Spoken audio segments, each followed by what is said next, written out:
ಎಲ್ಲರಿಗೂ ವೀರು ಕನ್ನಡ ಯೂಟ್ಯೂಬ್ ಚಾನೆಲ್ಗೆ ಆತ್ಮೀಯವಾದ ಸ್ವಾಗತ. ನಾನು ನಿಮ್ಮ ವೀರು ಕನ್ನಡ ಸರ್. ಇನ್ನೂ ಕೂಡ ನನ್ನ ಚಾನೆಲ್ ಅನ್ನ ಸಬ್ಸ್ಕ್ರೈಬ್ ಮಾಡ್ಕೊಂಡಿಲ್ಲ ಅಂದ್ರೆ ಸಬ್ಸ್ಕ್ರೈಬ್ ಮಾಡ್ಕೊಳ್ಳಿ. ಹಾಗೆ ನಿಮ್ಮ ಸ್ನೇಹಿತರಿಗೂ ಕೂಡ ನನ್ನ ಚಾನೆಲ್ ಬಗ್ಗೆ ಮಾಹಿತಿಯನ್ನ ನೀಡಿ ಅಂತ ಹೇಳ್ತಾ, ಹಾಗೆ ಲೈಕ್ ಮಾಡಿ, ಅಲ್ಲಿ ಒಂದು ಐಪ್ ಅನ್ನುವಂತಹ ಒಂದು ಸಿಂಬಲ್ ಕಾಣಿಸುತ್ತೆ, ಐಪ್ ಕೂಡ ಮಾಡ್ಬೋದು ನನ್ನ ಚಾನೆಲ್ಗೆ ಅಂತ ಹೇಳ್ತಾ, ಇವತ್ತಿನ ತರಗತಿಯಲ್ಲಿ ನಾನು 4ನೇ ಸೆಮಿಸ್ಟರ್ BA ವಿದ್ಯಾರ್ಥಿಗಳಿಗಾಗಿ ಡಾಕ್ಟರ್ ಪುರುಷೋತ್ತಮ ಬಿಳಿಮಲೆ ಅವರ ಆಮ್, ಆತ್ಮಕಥನ ಅಥವಾ ಆತ್ಮಚರಿತ್ರೆಯಾಗಿರ್ತಕ್ಕಂತಹ ಕಾಗೆ ಮುಟ್ಟಿದ ನೀರು ಅನ್ನುವಂತಹ ಈ ಒಂದು ಆತ್ಮಚರಿತ್ರೆಯ ಆಯ್ದ ಭಾಗಗಳ ವಿಚಾರದ ಬಗ್ಗೆ ಇವತ್ತಿನ ತರಗತಿಯಲ್ಲಿ ನಾನು ಚರ್ಚೆಯನ್ನ ಮಾಡ್ತಾ ಇದ್ದೇನೆ. ಅದರಲ್ಲಿ ಭಾಗ 1ರ ಬಗ್ಗೆ ಅಂದ್ರೆ ನನ್ನ ತರಗತಿಯಲ್ಲಿ ಅದು ಭಾಗ 1, ಆನಂತರ ಅನೇಕ ಭಾಗಗಳು ನಿಮ್ಗೆ ಸಿಗುತ್ತೆ ಅಂತಕ್ಕಂಥದ್ದು. ಹಾಗೆ ಒಟ್ಟಾರೆಯಾಗಿ ಈ ಒಂದು ಆತ್ಮಚರಿತ್ರೆ ಅಥವಾ ಆತ್ಮಕಥನ, ಈ ಆತ್ಮಕಥನವನ್ನ ನಿಮ್ಗೆ ಪರೀಕ್ಷೆಯಲ್ಲಿ 20 ಅಂಕಗಳಿಗೆ ಕೇಳ್ತಾರೆ ಅಂತಕ್ಕಂಥದ್ದು. ಯಾವ ರೀತಿ ಪ್ರಶ್ನೆಗಳನ್ನ ಕೇಳ್ತಾರೆ, ಅದರ ಉತ್ತರಗಳನ್ನ ಯಾವ ರೀತಿ ನಾವು ಬರಿಬೇಕು, ಇದರ ಬಗ್ಗೆ ಎಲ್ಲವೂ ಕೂಡ ಸುಲಲಿತವಾಗಿ ಚರ್ಚೆಯನ್ನ ಮಾಡೋಣ ಅಂತ ಹೇಳ್ತಾ, ಈಗ ನೇರವಾಗಿ ಆತ್ಮಕಥೆ ಅಂತ ಅಂದ್ರೆ ಏನು ನೋಡಿ. ಆತ್ಮಕಥೆ ಅಂತಂದ್ರೆ ವ್ಯಕ್ತಿ ತನ್ನ ಬದುಕಿನ ಕಥೆಯನ್ನ ತಾನೇ ಬರೆದುಕೊಂಡಾಗ ಅದು ಆತ್ಮಕಥೆ ಆಗುತ್ತದೆ. ವ್ಯಕ್ತಿ ತನ್ನ ಬದುಕಿನ ಕಥೆಯನ್ನ ತಾನೇ ಅಂದ್ರೆ ಅವನೇ ಬರ್ಕೊಳ್ತಕ್ಕಂಥದ್ದನ್ನ ನಾವೇನಂತ ಕರಿತೀವಿ, ಆತ್ಮಕಥೆ ಅಂತ ಕರಿತೀವಿ.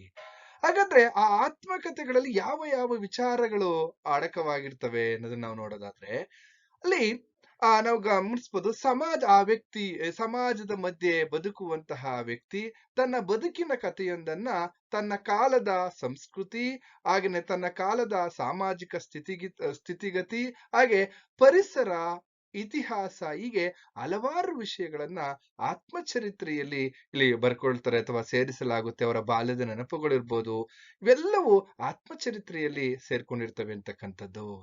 ಹಾಗೇನೆ ಇಲ್ಲಿ ಎಲ್ಲೋ ಒಂದ್ ಕಡೆ ಈ ಪುರುಷೋತ್ತಮ ಬಿಳಿಮಲೆ ಅವರ ಕಾಗೆ ಮುಟ್ಟಿದ ನೀರು ಅನ್ನುವಂತಹ ಆತ್ಮಚರಿತ್ರೆಯ ಆಯ್ದ ಭಾಗ ಈ ಒಂದು ನಮ್ಮ BA ವಿದ್ಯಾರ್ಥಿಗಳಿಗೆ ಇಟ್ಟಿರ್ತಕ್ಕಂಥದ್ದು ಆಯ್ದ ಭಾಗ. ಹಾಗೇನೆ ಪುರುಷೋತ್ತಮ ಬಿಳಿಮಲೆ ಅವರ ತಾಯಿ ಇಟ್ಟಂತಹ ಹೆಸರು ರೋಹಿತಾ. ಅವರ ಇಲ್ಲಿ 2020ರಲ್ಲಿ ಅವರ ಈ ಒಂದು ಆತ್ಮಚರಿತ್ರೆಗೆ ಅವರು ಬರೆದ್ರು ಅಂತಕ್ಕಂಥದ್ದು. ಕಾಗೆ ಮುಟ್ಟಿದ ನೀರು ಅನ್ನುವಂತಹ ಆತ್ಮಚರಿತ್ರೆಯನ್ನ ಅಥವಾ ಆತ್ಮಕಥನವನ್ನ 2020ರಲ್ಲಿ ಇಲ್ಲಿ ಅದು ಪ್ರಕಟವಾಯಿತು ಅಂತಕ್ಕಂಥದ್ದನ್ನ ನಾವಿಲ್ಲಿ ಗಮನಿಸ್ತಾ ಹೋಗ್ಬೋದು. ಹಾಗೇನೆ ಪಾತ್ರ ಪರಿಚಯಗಳು, ಅನೇಕ ಪಾತ್ರ ಪರಿಚಯಗಳು ಬರ್ತವೆ. ನಾನು ಭಾಗ ವೈಸ್ ಅದು ಬಂದಂತ ಸಂದರ್ಭದಲ್ಲಿ ಅದರ ಪಾತ್ರ ಪರಿಚಯವನ್ನು ತಿಳಿಸ್ತಾ ಹೋಗ್ತೀನಿ. ಈಗ ಲೇಖಕರು, ಹಾಗೆ ಲೇಖಕರ ಅಜ್ಜ, ಹಾಗೆ ಲೇಖಕರ ಅಮ್ಮ, ಹಾಗೆ ಲೇಖಕರ ಅಪ್ಪ ಜೋಹಿಷಿ, ಹಾಗೇನೆ ಇನ್ನೊಂದ್ ಕಡೆ ಸೂರಪ್ಪ ಅನ್ನುವಂತಹ ವ್ಯಕ್ತಿ ಲೇಖಕರ ಆತ್ಮೀಯ ಗೆಳೆಯ. ಹಾಗೇನೆ ಇನ್ನೊಂದ್ ಕಡೆ ಇಲ್ಲಿ ಕಮಿಲದಜ್ಜಿ ಅನ್ನುವಂತಹ ಪಾತ್ರವು ಕೂಡ ಈ ಒಂದು ಭಾಗದಲ್ಲಿ ನಾವು ಗಮನಿಸ್ತಾ ಹೋಗ್ಬೋದು.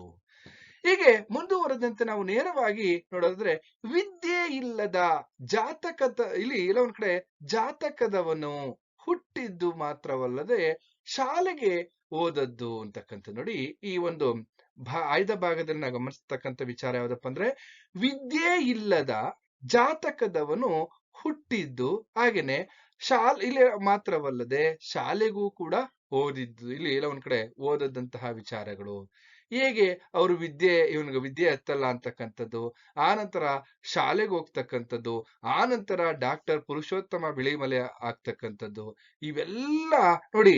ಇಲ್ಲಿ ಎಲ್ಲೋ ಒಂದ್ ಕಡೆ ಅನೇಕ ಮಲೆನಾಡಿನ ಪರಿಸರದಲ್ಲಿ, ಇನ್ನೊಂದ್ ಕಡೆ ಈ ಅನೇಕ ಕಾಡು ಮೇಡುಗಳಲ್ಲಿ ತನ್ನ ಕಷ್ಟಗಳನ್ನ ಅನುಭವಿಸ್ತಾ, ಆಗಿನ ಕಾಲಘಟ್ಟದಲ್ಲಿ ಇರ್ತಕ್ಕಂತಹ ಕಷ್ಟದ ದಿನಗಳನ್ನ ನೀಗಿಸಿ ಇಡೀ ತನ್ನ ಬದುಕನ್ನ ಒಂದು ಉನ್ನತ ಶಿಖರಕ್ಕೆ ತೆಗೆದುಕೊಂಡು ಹೋದಂತಹ ಒಬ್ಬ ಮಹಾನ್ ಚೇತನ ಆಗಿರ್ತಕ್ಕಂತಹ ಪುರುಷೋತ್ತಮ ಬಿಳಿಮಲೆ ಅವರ ಒಂದು ಆತ್ಮಕಥನ ಅಥವಾ ಕಾಗೆ ಮುಟ್ಟಿದ ನೀರು ಅನ್ನುವಂತಹ ಆತ್ಮಚರಿತ್ರೆಯ ಬಗ್ಗೆ ಇವತ್ತಿನ ತರಗತಿಯಲ್ಲಿ ಸುಸೂತ್ರವಾಗಿ ತಿಳ್ಕೊಳ್ಳೋಣ ಅಂತಕ್ಕಂಥದ್ದು. ಈಗ ನಾವು ಗಮನಿಸ್ತಾ ಹೋಗ್ಬೋದು, ಈ ಪ್ರಾರಂಭದಲ್ಲಿ ನಾವು ನೋಡೋದಾದ್ರೆ, ಕವಿಗಳ ತಾತನಿಗೆ ಅಥವಾ ಲೇಖಕರ ತಾತನಿಗೆ 2 ಹೆಂಡತಿಯರು ಅಂತಕ್ಕಂಥದ್ದು. 2 ಹೆಂಡತಿಯರು. ಅದರಲ್ಲಿ ಲೇಖಕರ ತಂದೆ ಇಲ್ಲಿ ಮೊದಲನೇ ಹೆಂಡತಿಯ ಮಗ ಅಂತಕ್ಕಂಥದ್ದು. ಇಲ್ಲಿ ತಾತನಿಗೆ ಸುಮಾರು ಅವರು ಇಬ್ರು ಹೆಂಡತಿಯರು ಅಂತಕ್ಕಂಥದ್ದು. ಅದರಲ್ಲಿ ಲೇಖಕರ ತಂದೆ ಮೊದಲನೇ ಹೆಂಡತಿಯ ಅಂದ್ರೆ ಮೊದಲನೇ ಅಜ್ಜಿಯ ಮಗ ಅಂತಕ್ಕಂಥದ್ದನ್ನ ನೋಡ್ತಾ ಹೋಗ್ಬೋದು. ಹಾಗೇನೆ ಈ ಲೇಖಕರ ಅಜ್ಜನ ಕುಟುಂಬ ಇದೆಯಲ್ಲ, ಇದೊಂದು ಅವಿಭಕ್ತ ಕುಟುಂಬ, ಹಾಗೇನೆ ಒಂದು ದೊಡ್ಡ ಕುಟುಂಬ ಅಂತಕ್ಕಂಥದ್ದು. ಸುಮಾರು ಅಲ್ಲಿ ಗಮನಿಸೋದಾದ್ರೆ ಎರಡನೇ ಹೆಂಡತಿಯರಲ್ಲಿ ಅವರಿಗೆ 11 ಮಕ್ಕಳಾದ್ರೆ, ಹಾಗೇನೆ ಅಜ್ಜನ ತಮ್ಮ ಮತ್ತೆ ತಂಗಿಯರು ಸುಮಾರು 10 ಮಂದಿ ಇದ್ರು ಅಂತಕ್ಕಂಥದ್ದು. ಹೀಗಾಗಿ ಇದೊಂದು ಒಟ್ಟು ಕುಟುಂಬ, ಹಾಗೇನೆ ಒಂದು ದೊಡ್ಡ ಕುಟುಂಬ ಅಂತಾನೆ ನಾವಿಲ್ಲಿ ಭಾವಿಸ್ತಾ ಹೋಗ್ಬೋದು. ಹಾಗೇನೆ ಇನ್ನೊಂದ್ ಕಡೆ ಇಲ್ಲಿ ಅಜ್ಜನು ಆಸ್ತಿಯ ವಿಚಾರದಲ್ಲಿ ಲೇಖಕರ ಅಜ್ಜ ಅಂದ್ರೆ ಲೇಖಕರ ತಂದೆಯ ತಂದೆ ಇಲ್ಲಿ ಅವರು ಆಸ್ತಿಯ ವಿಚಾರದಲ್ಲಿ ಕೆಲವೊಂದ್ ಸಾರಿ ಜಗಳಕ್ಕೆ ಸಿಕ್ಕಿ ಅವರು ಸುಪ್ರೀಂ ಕೋರ್ಟ್ ವರೆಗೂ ಕೂಡ ಇಲ್ಲಿ ಕೇಸನ್ನ ನಡೆಸಿ ಕೊನೆಗೆ ಕೇಸನ್ನ ಗೆಲ್ಲದೆ ಈ 12 ಮಕ್ಕಳನ್ನು ಈ ರೀತಿ ಬಡತನಕ್ಕೆ ಹಂಚಿ ಹೋಗ್ತಕ್ಕಂಥದ್ದು. ಅಂದ್ರೆ ಲೇಖಕರ ತಂದೆಯ ಜೊತೆ ಇನ್ನೂ 11 ಜನ ಇದ್ರು ಅಂತಕ್ಕಂತಹ ವಿಚಾರವನ್ನು ನಾವಿಲ್ಲಿ ಗಮನಿಸ್ತಾ ಹೋಗ್ಬೋದು. ಸರಿ, ಇದೆಲ್ಲ ಗಮನಿಸಿದಂತ ಸಂದರ್ಭದಲ್ಲಿ ಲೇಖಕರು ಒಂದ್ ಕಡೆ ಹುಟ್ಟುವಂತಹ ಸಂದರ್ಭದಲ್ಲಿ ಅವರ ಇಡೀ ಕುಟುಂಬದಲ್ಲಿ ಬಡತನ ಕಿತ್ತು ತಿನ್ನುವಂತಹ ಒಂದು ಪರಿಸ್ಥಿತಿ, ಅಂದ್ರೆ ತುಂಬಾ ಕಡು ಬಡತನ ಇದ್ದಂತಹ ಒಂದು ಕಾಲ. ಹೀಗೆ ಅಲ್ಲಿ ತಂದೆ ಏನ್ ಮಾಡಿದ್ರೆ, ಲೇಖಕರ ತಂದೆ ಮತ್ತೆ ಲೇಖಕರ ತಾಯಿ ಅವರ ಒಂದು ಅವರು ಒಪ್ಪಳೆ ಅನ್ನುವಂತಹ ಒಂದು ಪ್ರದೇಶದಲ್ಲಿ ಇರ್ತಾರೆ ಲೇಖಕರು ಹುಟ್ಟುವಂತಹ ಸಂದರ್ಭದಲ್ಲಿ. ಹಾಗೇನೆ ಇನ್ನೊಂದ್ ಕಡೆ ಈ ಲೇಖಕರ ತಂದೆ ಮತ್ತೆ ಲೇಖಕರ ತಾಯಿ ಮೊದಲು ಹೇಗೆ ಮದುವೆಗೆ ಮುಂಚೆ ಯಾವ ರೀತಿ ಪರಿಚಯ ಇತ್ತು ಲೇಖಕರ ತಂದೆಗೆ ಮತ್ತೆ ಲೇಖಕರ ತಾಯಿಗೆ ಅನ್ನೋದನ್ನ ನಾವು ಗಮನಿಸೋದಾದ್ರೆ ನೋಡಿ, ಒಂದ್ ಕಡೆ ಈ ಕಮಿಲದ ತುಪ್ಪದ ಮನೆಯಿಂದ ಹೆಣ್ಣನ್ನ ತಂದ್ರು ಅಂತಕ್ಕಂಥದ್ದು. ಯಾರು? ಲೇಖಕರ ತಾಯಿ ಕಮಿಲದ ತುಪ್ಪದ ಮನೆಯಿಂದ ಬಂದಂತಹ ಹೆಣ್ಣು ಮಗಳು ಅಂತಕ್ಕಂಥದ್ದು. ಹಾಗೇನೆ ಇವ್ರು ಹೇಗೆ ಭೇಟಿಯಾದ್ರು, ಹೇಗೆ ಇವರಿಬ್ರು ಪರಿಚಯ ಆಯ್ತು ಅಂತಂದ್ರೆ, ಲೇಖಕರ ತಂದೆ ಇಲ್ಲಿ ಎಲ್ಲ ಒಂದ್ ಕಡೆ ಗುತ್ತಿಗಾರಿ ಅನ್ನುವಂತಹ ಒಂದು ಜಾಗ, ಒಂದು ಸ್ಥಳ. ಆ ಗುತ್ತಿಗಾರಿ ಸ್ಥಳದಲ್ಲಿ ಇವರು ಸ್ವಲ್ಪ ಕಾಲ ಟೈಲರ್ ಆಗಿ, ಅಂದ್ರೆ ಬಟ್ಟೆಯನ್ನ ಹೊಲಿಯುವಂತಹ ಟೈಲರ್ ಆಗಿ ಕೆಲಸ ಮಾಡ್ತಾ ಇದ್ರು.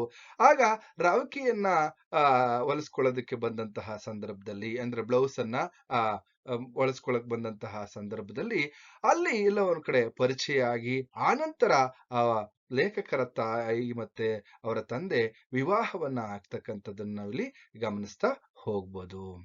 ಸರಿ, ಇಷ್ಟೆಲ್ಲ ಆಯ್ತು. ಕೊನೆಗೆ ಲೇಖಕರು ಹುಟ್ಟುವಾಗ ಅವರಲ್ಲಿ ಎಲ್ಲೋ ಒಂದ್ ಕಡೆ ಕಡು ಬಡತನ ಇತ್ತು ಅಂತಕ್ಕಂಥದ್ದನ್ನ ಆಲ್ರೆಡಿ ಗಮನಿಸ್ತಾ. ಹಾಗೇನೆ ಈಗ ದಾರುಣ ದಿನಗಳು, ತುಂಬಾ ಕಷ್ಟದ ದಿನಗಳಿದ್ದು ಅಂತಕ್ಕಂಥದ್ದು. ಹಾಗೇನೆ ಲೇಖಕರು ಹುಟ್ಟಿದಂತಹ ಸಂದರ್ಭ ಯಾವಾಗ, ಯಾವ ತಿಂಗಳಲ್ಲಿ ಹುಟ್ಟಿದ್ರು, ಯಾವ ಸಮಯದಲ್ಲಿ ಹುಟ್ಟಿದ್ರು ಅನ್ನೋದನ್ನ ನಾವು ಗಮನಿಸ್ತಾ ಹೋಗೋಣ. ಲೇಖಕರು ಆಟಿ ತಿಂಗಳ ಅಂತಂದ್ರೆ ಇಲ್ಲಿ ಆಷಾಢ ಮಾಸದ ಅಂದ್ರೆ ಆಷಾಢ ಮಾಸದ ಭಾನುವಾರ, ಆದಿತ್ಯವಾರ ಅಂತಂದ್ರೆ ಆದಿತ್ಯ ಅಂದ್ರೆ ರವಿ, ಇಲ್ಲಿ ರವಿವಾರ ಅಥವಾ ಭಾನುವಾರ, ಇಲ್ಲಿ ಅಮಾವಾಸ್ಯೆಯ ದಿವಸ ರಣ ಬಿಸಿಲು ಮಧ್ಯಾಹ್ನದಲ್ಲಿ ಜನಿಸಿದರು. ನೆನಪಿಟ್ಕೊಳ್ಳಿ, ಲೇಖಕರು ಜನಿಸಿರ್ತಕ್ಕಂಥ ದಿನ. ಹಾಗೇನೆ ಇನ್ನೊಂದ್ ಕಡೆ ಆ ಅಮಾವಾಸ್ಯೆಯ ದಿನ ಹುಟ್ಟಿರ್ತಕ್ಕಂಥವ್ರು, ಹಾಗೇನೆ ತನ್ನ ತಂದೆ ತಾಯಿ ಅವರು 3ನೇ ಮಗ.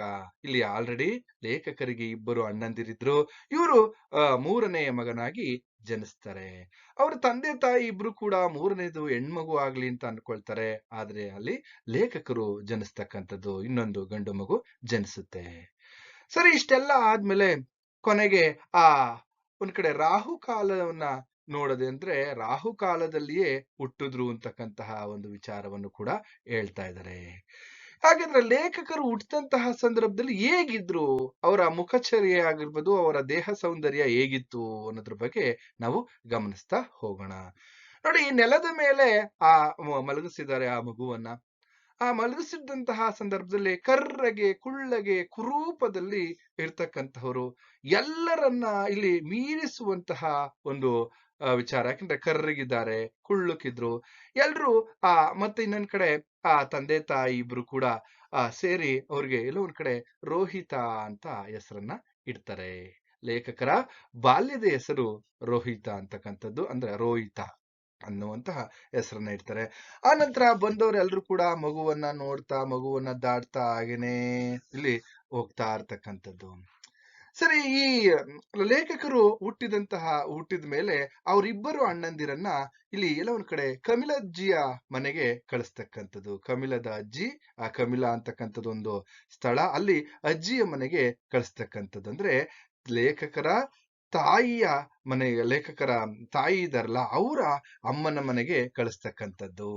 ಲೇಖಕರ ತಾಯಿಯ ತವ್ರ ಮನೆಗೆ ಲೇಖಕರ ಇಬ್ಬರು ಅಣ್ಣಂದಿರನ್ನ ಕಳಿಸ್ಬಿಡ್ತಾರೆ. ಹಾಗೇನೆ ಈ ಲೇಖಕರನ್ನ ಮಾತ್ರ ತಂದೆ ತಾಯಿ ಇಬ್ರು ಕೂಡ ನೋಡ್ಕೊಳ್ತಾ ಇರ್ತಕ್ಕಂಥದ್ದು. ಇಲ್ಲಿ ನಿಮ್ಗೆ ಕಮಿಲಜ್ಜಿ ಅಂತ ಕೇಳ್ಬೋದು, ಅಥವಾ ಕಮಿಲದವ್ವ ಅನ್ನುವಂತಹ ಪ್ರಶ್ನೆಯನ್ನು ನಿಮ್ಗೆ 5 ಅಂಕಗಳಿಗೆ ಕೇಳುವಂತಹ ಸಾಧ್ಯತೆ ಇದೆ. ಈ ಕಮಿಲಜ್ಜಿ ಯಾರು ಅನ್ನುವಂತಹ ವಿಚಾರವನ್ನು ನಾವು ಗಮನಿಸ್ತಾ ಹೋದ್ರೆ, ಒಂದು ಕಡೆ ಈ ಕಮಿಲಜ್ಜಿ ಮನೆಗೆ ಲೇಖಕರ ಅಣ್ಣಂದಿರನ್ನ ಕಳಿಸ್ತಾರೆ. ಅವ್ರು ಒಂದ್ ರೀತಿ ಒಡಲಾಳದ ಸಾಕವ್ವನನ್ನ ಮೀರಿಸುವಾಗಿತ್ತು. ದೇವನೂರು ಮಹಾದೇವರ ಈ ಒಡಲಾಳ ಅನ್ನುವಂತಹ ಏನು ಕಾದಂಬರಿ ಇದೆ, ಅಲ್ಲಿ ಬರ್ತಕ್ಕಂತಹ ಸಾಕವ್ವ ಅನ್ನುವಂತಹ ಒಂದು ಪಾತ್ರ ಬರುತ್ತೆ. ಅದೇ ರೀತಿ ಇಲ್ಲಿ ಇರ್ತಕ್ಕಂತಹ ಅವಳು ಕಮಿಲಜ್ಜಿ. ಈ ಕಮಿಲಜ್ಜಿ ಏನಪ್ಪಾ ಅಂದ್ರೆ ಅವರ ಸುತ್ತ, ಇಡೀ ಅವ್ರ ಮನೆ ಸುತ್ತಮುತ್ತ ಪ್ರಾಣಿಗಳೊಡನೆ ಪ್ರತಿನಿತ್ಯ ಬದುಕ್ತಾ ಇದ್ರು. ಪ್ರತ್ಯೇಕವಾಗಿ ಒಂದಿಷ್ಟು ಮಾತನಾಡದೇ ಇದ್ರೆ, ಆ ಪ್ರಾಣಿಗಳ ಜೊತೆ ಮಾತನಾಡದೇ ಇದ್ರೆ ಆ ಕಮಿಲಜ್ಜಿಗೆ ಎಲ್ಲೋ ಒಂದ್ ಕಡೆ ನಿದ್ದೆನೆ ಬರ್ತಾ ಇರಲ್ಲ, ಆ ರೀತಿ ಇದ್ರು ಅಂತಕ್ಕಂಥದ್ದು. ಒಂದ್ ರೀತಿ ಆ ಪ್ರಾಣಿಗಳು, ಅವರು ಸಾಕಿರ್ತಕ್ಕಂತಹ ಪ್ರಾಣಿಗಳು ಶತಮಾನದ ಬಂಧುಗಳ ಹಾಗೆ ಅಜ್ಜಿಯ ಸುತ್ತಮುತ್ತ ಕಣ್ಣು ಮಿಟುಕಿಸುತ್ತಾ ಕುಳಿತಿರ್ತಿದ್ದು. ಅಂದ್ರೆ ಇಡೀ ಅಲ್ಲಿರ್ತಕ್ಕಂತಹ ಕೋಳಿ ಆಗಿರ್ಬೋದು, ಮೇಕೆಗಳಾಗಿರ್ಬೋದು, ಕುರಿಗಳಾಗಿರ್ಬೋದು, ಎಲ್ಲವೂ ಕೂಡ ಏನಪ್ಪಾ ಅಂತಂದ್ರೆ ಅಜ್ಜಿಯ ಸುತ್ತಮುತ್ತ ಕಣ್ಣು ಮಿಟುಕಿಸ್ತಾ ಅಜ್ಜಿ ಹೇಳಿದಂಗೆ ಕೇಳ್ಕೊಂಡು ಇದ್ದು ಅಂತಕ್ಕಂಥದ್ದು. ಹಾಗೆ ಲೇಖಕರ ಇಲ್ಲಿ ಇನ್ನೊಂದ್ ಕಡೆ ಆ ಕಮಿಲಜ್ಜಿ ಇಲ್ಲ ಒಂದ್ ಕಡೆ ಆ ಕಮಿಲದ ಅಜ್ಜನಿಗೆ ಇಲ್ಲಿ 3ನೇ ಹೆಂಡತಿಯಾಗಿ ಬಂದಿದ್ರು. ನೋಡಿ, ಕಮಿಲಜ್ಜಿಯ ಗಂಡ ಇದಾರಲ್ಲ, ಆ ಗಂಡನಿಗೆ ಇವರು 3ನೆಯ ಹೆಂಡತಿ. ಹಾಗೆ ಇಬ್ಬರು ಹೆಂಡತಿಯರು ಅಕಾಲಿಕ ಮರಣಕ್ಕೆ ತುತ್ತಾಗ್ತಾರೆ. ಅಂದ್ರೆ ಅವರು ಬೇಗ ಸತ್ತೋಗ್ಬಿಟ್ಟಿರ್ತಾರೆ ಇಬ್ರು. ಆದ್ರೆ ದೀರ್ಘವಾಗಿ ಬದುಕನ್ನ ನಡೆಸಿದಂತಹ ಗಟ್ಟಿಗಿತ್ತಿ ಯಾರಪ್ಪ ಅಂತಂದ್ರೆ ಇಲ್ಲಿ ಕಮಿಲದಜ್ಜಿ ಅಥವಾ ಕಮಿಲದವ್ವ ಅಂತಕ್ಕಂಥದ್ದು. ಯಾಕೆಂದ್ರೆ ಇವ್ರನ್ನ ಆ ಇಬ್ಬರು ಮಕ್ಕಳನ್ನು ಕೂಡ ನೋಡ್ಕೊಂಡ್ರು ಅಂತಕ್ಕಂಥದ್ದು. ಒಂದೊಂದ್ಸಾರಿ ಲೇಖಕರು ಕೂಡ ಆ ಕಮಿಲಜ್ಜಿಯ ಮನೆಗೆ ಹೋದಂತಹ ಸಂದರ್ಭದಲ್ಲಿ ಇವ್ರನ್ನು ಕೂಡ ತುಂಬಾ ಚೆನ್ನಾಗಿ ನೋಡ್ಕೊಳ್ತಾ ಇದ್ರು. ಹಾಗೆ ಆ ಕಮಿಲಜ್ಜ ಏನ್ ಮಾಡ್ತಾ ಇದ್ರಪ್ಪ ಅಂದ್ರೆ ಕೆಲವೊಂದು ವಿಚಾರಗಳನ್ನ ಹೇಳ್ತಾ ಇದ್ರು. ಯಾಕೆಂತಂದ್ರೆ ಒಂದ್ ಕಡೆ ಆ ಅಜ್ಜನ ಆಗ ಯಾವ ರೀತಿ 3ನೇ ಮದುವೆ ಆಯ್ತು ಅಂದ್ರೆ, ಆ ಇಬ್ರು ಹೆಂಡತಿಯರು ಸತ್ತೋದ್ಮೇಲೆ ಕಮಿಲಜ್ಜನಿಗೆ ಒಂದು ಬಾಳೆಗೊನೆಗೆ ಮದುವೆ ಮಾಡಿ, ಆ ಬಾಳೆಯ ಕಂಬಕ್ಕೆ ಮದುವೆಯನ್ನ ಮಾಡಿ, ಆನಂತರ ಇವ್ರಿಗೆ ಇಲ್ಲಿ ಕಮಿಲಜ್ಜಿಗೆ ಈ ಕಮಿಲಜ್ಜನನ್ನ ಕೊಟ್ಟು ಮದುವೆ ಮಾಡ್ತಾರೆ ಅಂತಕ್ಕಂತಹ ಒಂದು ವಿಚಾರವನ್ನು ನಾವು ಗಮನಿಸ್ತಾ ಹೋಗ್ಬೋದು. ಹೀಗೆ ಇಷ್ಟೆಲ್ಲ ಆದ್ಮೇಲೆ ಮುಂದುವರೆದಂತೆ ಲೇಖಕರ ತಂದೆಗೆ ಒಂದ್ ರೀತಿಯಲ್ಲಿ ಮೂಢನಂಬಿಕೆನೋ ಅಥವಾ ಮೌಢ್ಯತೆ ಇರೋ ಗೊತ್ತಿಲ್ಲ, ಜಾತಕದಲ್ಲಿ ತುಂಬಾ ನಂಬಿಕೆ. ಜಾತಕ ಅಂತಂದ್ರೆ ಇವ್ರಿಗೊಂದ್ ರೀತಿ ಪಂಚಪ್ರಾಣ. ಯಾರಿಗೆ ಅಂದ್ರೆ ಲೇಖಕರ ತಂದೆಗೆ. ಹಾಗಾದ್ರೆ ಇಲ್ಲಿ ಇನ್ನೊಂದು ಪ್ರಶ್ನೆಯನ್ನು ನಿಮಗೆ ಕೇಳ್ತಾರೆ, ಲೇಖಕರ ತಂದೆ ಜಾತಕ ಬರೆಸಿದ ಸಂದರ್ಭ ಅಂತಕ್ಕಂಥ ಪ್ರಶ್ನೆಗಳನ್ನ ಕೇಳ್ಬೋದು. ಅಥವಾ ಲೇಖಕರ ತಂದೆಗೆ ಜಾತಕ ಮತ್ತು ಪಂಚಾಂಗಗಳ ನಂಬಿಕೆಯನ್ನ ಕುರಿತು ಬರೆಯಿರಿ ಅಂತ ನಿಮ್ಗೆ ಈ ರೀತಿಯಾದಂತಹ ಪ್ರಶ್ನೆಗಳನ್ನ ಕೇಳುವಂತ ಸಾಧ್ಯತೆ ಇದೆ. ಇಲ್ಲಿ ಪಂಚಪ್ರಾಣ, ಇವ್ರು ಏನ್ ಮಾಡ್ತಾರೆ, ಇವರು ಒಂದು 3 ಪಂಚಾಂಗವನ್ನ ಇಟ್ಕೊಂಡಿರ್ತಾರೆ. ಲೇಖಕರ ತಂದೆ 3 ಪಂಚಾಂಗವನ್ನ ಇಟ್ಕೊಂಡಿರ್ತಾರೆ.